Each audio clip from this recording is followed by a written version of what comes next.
नमस्ते। वाद संवाद के इस खास विश्लेषण एपिसोड में आपका स्वागत है।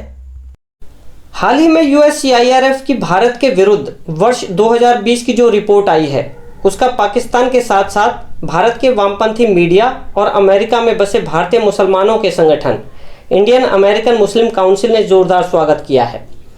जहां भारत के वामपंथी मीडिया ने बड़ी बड़ी हेडलाइंस में इस रिपोर्ट को छापकर भारतीय सेक्युलरिज्म को शर्मिंदा करने का प्रयास किया है, वहीं इंडियन अमेरिकन मुस्लिम काउंसिल ने कहा है कि वैसे तो यह दुखद है, पर जिस तरह से भारत में मुसलमानों पर अत्याचार बढ़ रहे हैं उसे देखते हुए भारत की वैश्विक आलोचना जरूरी है। आपको बता दें कि USCIRF United state commission on international religious freedom US सरकार द्वारा 1998 में स्थापित किया गया था। कथित तौर पर इस संगठन का कार्य विश्व भर के देशों में धार्मिक स्वतंत्रता पर निगरानी रखना है। इसका प्रमुख कार्य दूसरे देशों में धार्मिक स्वतंत्रता और परिस्थितियों का आकलन कर यूएस सरकार को विदेश नीति में अपनी सलाह देना है। इस कमीशन ने भारत को धार्मिक रूप से चिंताजनक देशों की सूची में डालने के लिए भारतीय संसद द्वारा पारित कानून सीएए, जम्मू कश्मीर में धारा 370 को हटाने, कोरोना वायरस महामारी के दौरान गुजरात के अस्पताल में हिंदू और मुसलमानों को अलग अलग वार्ड में रखने वाली झूठी खबर और उस एनआरसी और एंटी कन्वर्जन कानून को आधार बनाया है जो अभी तक किसी पटल पर रखे भी नहीं गए हैं। उत्तर प्रदेश के मुख्यमंत्री योगी आदित्यनाथ पर सीएए विरोध प्रदर्शनकारियों पर तथाकथित गोली चलाने की धमकी देने व भारत के गृह मंत्री अमित शाह पर अल्पसंख्यकों की मॉब लिंचिंग के विरुद्ध सख्त कानून न बनाने और बांग्लादेशी व पाकिस्तानी अवैध घुसपैठियों को दीमक कहने के आरोप तय करते हुए इन दोनों को भारत में धार्मिक स्वतंत्रता में रुकावट कहा है और यूएस सरकार से इन पर कार्रवाई करने की सिफारिश भी की है। पूर्व में इसी संगठन की सिफारिश के चलते श्री मोदी पर 2004 में यूएस वीज़ा पर रोक लगाई गई थी। भारत को कंट्री ऑफ पर्टिकुलर कंसर्न यानी सीपीसी की सूची में रखने के लिए जिस तरह से झूठी खबरों, घटनाओं और वक्तव्यों को अतार्किक तरीके से आधार बनाया गया है, एक लोकतांत्रिक देश की संसद की संप्रभुता पर उंगली उठाने की कोशिश की गई है, वह इस कमीशन की कार्य क्षमता, कार्य प्रणाली, निष्पक्षता और नियत पर प्रश्न चिन्ह लगाता है। इस रिपोर्ट पर भारत के वामपंथी मीडिया की छाप साफ नजर आ रही है। यह कमीशन सीएए कानून को भारत में मुसलमानों के प्रति ईर्ष्या और धार्मिक प्रताड़ना का कानून बता रहा है। यह इतना भी नहीं समझ पा रहा या फिर समझना नहीं चाहता कि यह कानून भारत के अल्पसंख्यकों के लिए है ही नहीं, बल्कि भारत के पड़ोसी इस्लामिक देशों के अल्पसंख्यकों के लिए है, जिससे कि इन देशों में धार्मिक प्रताड़ना झेल रहे ये लोग सम्मान से जीवन जी सके। क्या पाकिस्तान, बांग्लादेश और अफगानिस्तान में रह रहे अल्पसंख्यकों का इस कमीशन की नज़र में कोई महत्व नहीं है? क्या इन्हें सम्मानपूर्वक जीवन जीने का हक नहीं है? सच ये है, यदि यह कमीशन इन देशों में रह रहे अल्पसंख्यकों को न्याय दिला पाता तो आज भारत को सीएए कानून लाकर अपने संसाधनों पर अतिरिक्त बोझ डालने की ज़रूरत न पड़ती। जो काम यूनाइटेड नेशन को, वैश्विक मानव अधिकार आयोग को या फिर यूएस के इस तथाकथित धर्म रक्षक संगठन को करना था, वह अकेले भारत को मानवता की रक्षा के लिए करना पड़ा। भारत को सम्मान देने की बजाय भारत पर धार्मिक उत्पीड़न के आरोप लगाना इस कमीशन की मानसिक समझ और नियत पर बड़ा सवाल उठाता है। दूसरा, उस एनआरसी कानून को आधार बनाया गया है जो अभी तक किसी पटल पर रखा भी नहीं गया है। क्या भारत जैसे लोकतांत्रिक देश की संप्रभु संसद को अपने संसाधनों की रक्षा करने के लिए, अपने संसाधनों के सही डिस्ट्रीब्यूशन के लिए, अपने नागरिकों का डेटा तैयार करने के लिए कानून बनाने का हक भी नहीं है? यूएस कमीशन ने कहा कि इससे लाखों मुसलमान बेघर हो जाएंगे। यूएस कमीशन को सही शब्दों का उपयोग करने की ज़रूरत है। ये अल्पसंख्यक मुसलमान नहीं हैं, बल्कि बांग्लादेश और पाकिस्तान के बहुसंख्यक घुसपैठिए हैं जो भारत की डेमोग्राफी को बदल भारत के संसाधनों पर कब्जा करने की कोशिश कर रहे हैं।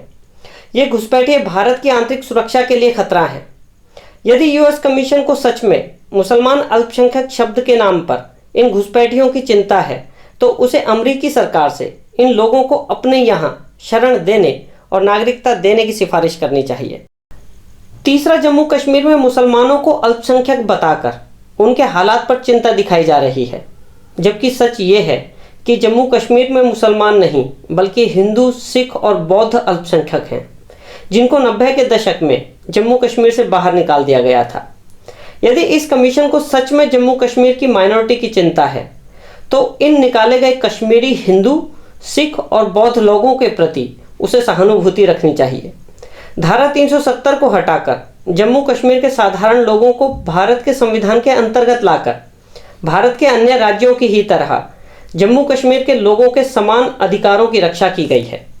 चौथा ऐसा कानून एंटी कन्वर्जन कानून, जो अभी तक डिस्कशन में भी नहीं आया है और जिसके बारे में अभी भारतीयों को जानकारी भी नहीं है, उसको आधार बनाकर भारत पर धार्मिक स्वतंत्रता के हनन का आरोप लगाना बेतुका और बचकाना है। यह कानून यदि आ भी गया तो यह किस तरह से अल्पसंख्यकों के अधिकारों पर चोट होगा, कमीशन को यह सिद्ध करना होगा।